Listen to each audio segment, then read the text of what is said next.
AI-generated content is starting to get kind of scary. Bing's new AI search engine started gaslighting its own users. AI technology has reached the point where it's become like the Michael Jordan of game journalism. Forcing a feature that takes screenshots of everything you do on your PC every 5 seconds. While Google shares lost $100 billion after their new AI chatbot made errors so obvious, even a simple Google search would have spotted them. Companies like Apple and Nvidia training their AI on thousands of hours of YouTube content without permission.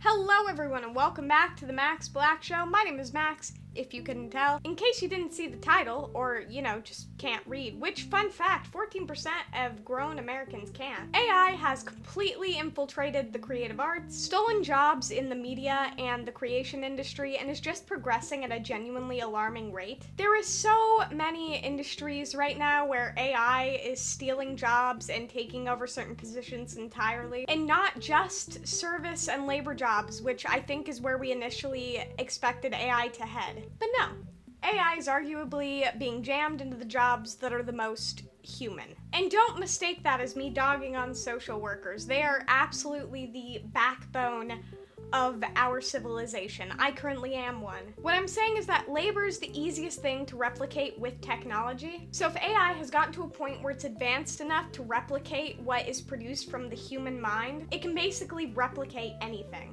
Fun fact, aside from the media industry, AI has peeked its little head into just about every social platform that you could possibly think of. Journalism, retail, education, and the medical industry. I wouldn't be surprised if the article I just showed was also AI generated. A physician will take the patient's history, current symptoms, and lab results to determine the proper diagnosis and give the appropriate treatment plan.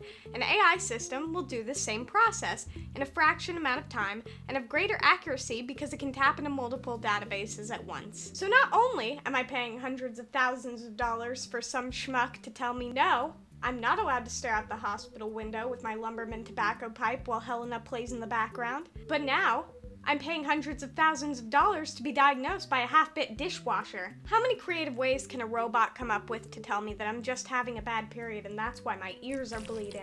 But seriously, how outrageous is it that one of the only countries with such high medical prices is outsourcing the well-being of a human patient to a machine with such low reliability? And the scary thing is, how long is it going to be before the qualifications to be a doctor are lowered because we're relying on machines to do it for us? The same machine that, by the way, encouraged a 14-year-old boy to take his own life a couple weeks ago. Shortly after that last message was sent, he took his own life. The AI actually encouraged him to do it as well. It's not like it wasn't aware of what he was saying.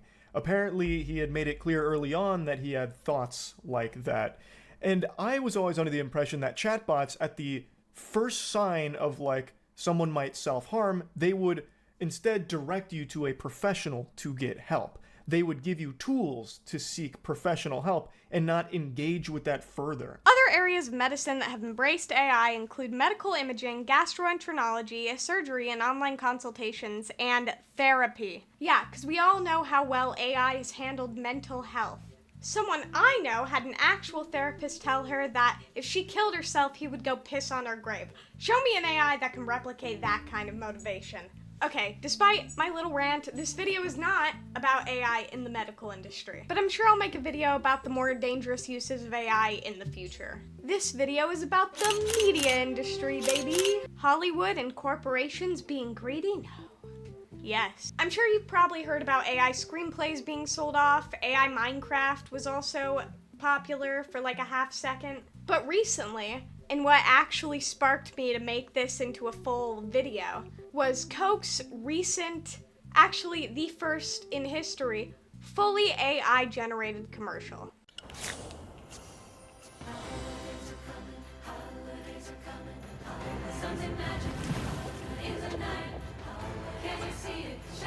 Coca-Cola is facing backlash online over an artificial intelligence-made Christmas promotional video that users are calling soulless and devoid of any actual creativity. Yeah, duh. The commercial is about 30 seconds long, which typically takes about 10 to 15 people to animate. But considering the majority of Coke's previous commercials, especially holiday commercials, have been live action, Coke just probably wanted to save a few $1,000s, even though they make $125 million in a day. It's just so infuriating and lazy and soulless. And don't get me wrong, this isn't the first instance of AI being used in the media industry. Everyone in Hollywood is using AI, but they are scared to admit it. They should be. Most writers who have tried out AI have found it's not a very good writer, says David Kavanaugh, executive officer for the Federation of Screenwriters in Europe. Not a good writer? What do you mean? Everyone remembers M. Night Shyamalan's 2024 Trap as an AI-written cinematic masterpiece. Some people say that the dialogue in M. Night's movies can be stilted and unrealistic, but I think that sounded like a normal human talking in a normal way, as if they were written by a normal AI designed to normally say things an audience needs to know in a very normal way. Allegedly.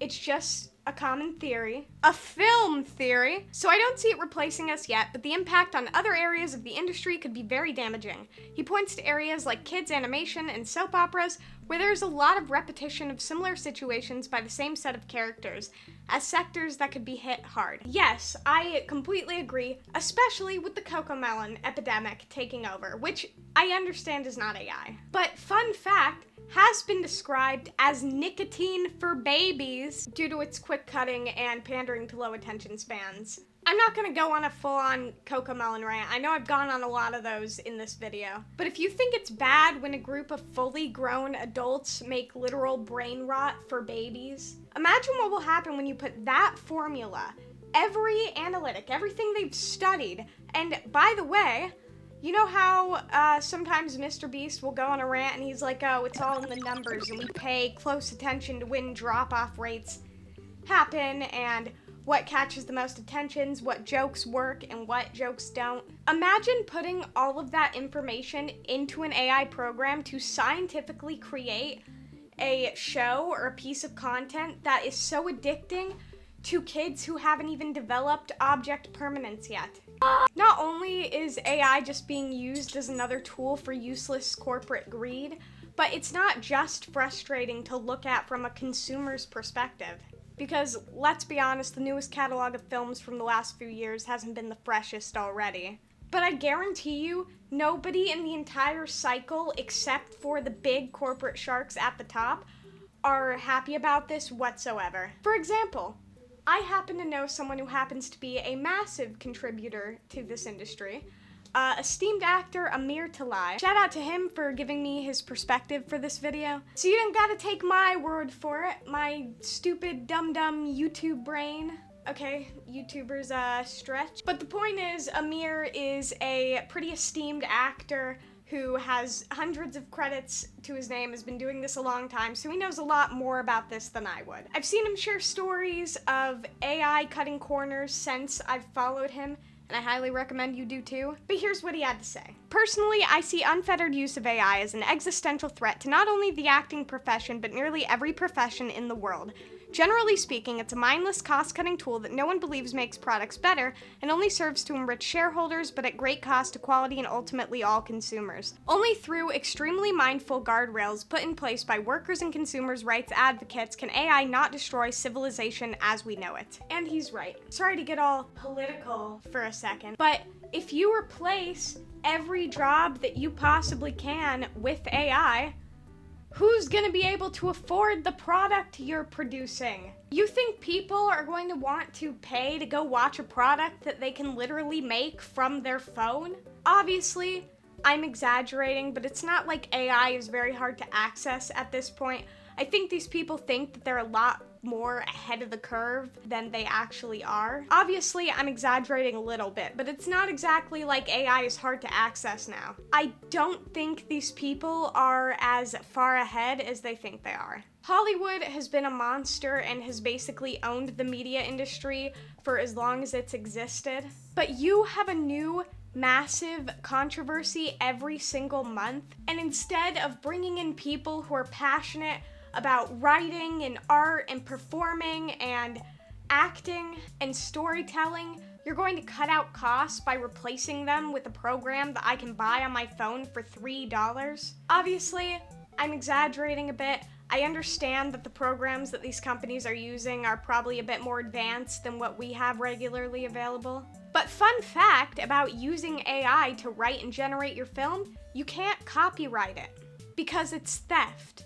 AI doesn't make something out of nothing. It has to take from a database of things that, you know, actual people have created. And especially unchecked, unregulated, producers being as lazy and greedy as they are, if using AI like this goes unchecked, it could quickly cross into full-on plagiarism. Without getting into more serious topics about Hollywood, I know for years that every new controversy, every new fact, every new disgusting event that comes out of that place, people, they're rallying up the troops and they're like, oh, we're gonna take down Hollywood, dismantle Hollywood, it's all over. But that's clearly not the case. It's still pretty prevalent. You know what I predict the end of Hollywood will be? Taking the one thing that's still romanticized about and that you are still worth a damn for and throwing it in a garbage disposal, and then taking it out of that garbage disposal and selling it anyway. You had one thing going for you, and you were like, well, what if we didn't?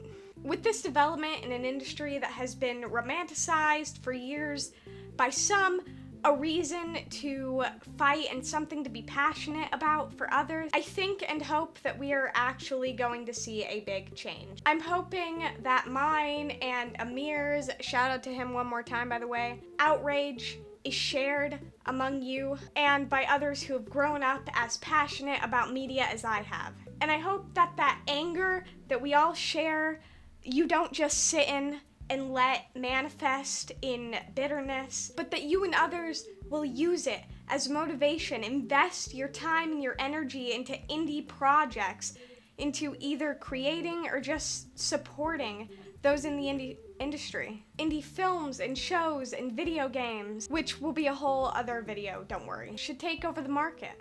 I want everyone who has ever given half a damn about the actors that we watch and the writers that we listen to through these stories, that you will use that energy to uplift the creators in media that do still care. And I am insanely hoping that this heinous takeover of AI is just what we need to finally push the non-elite, passionate creators into the industry. And I'm hoping that this heinous, soulless, greedy, lazy takeover will finally push all of the indie creators that do still care to finally take over and transform the industry as we know it. Also, fuck Coca-Cola.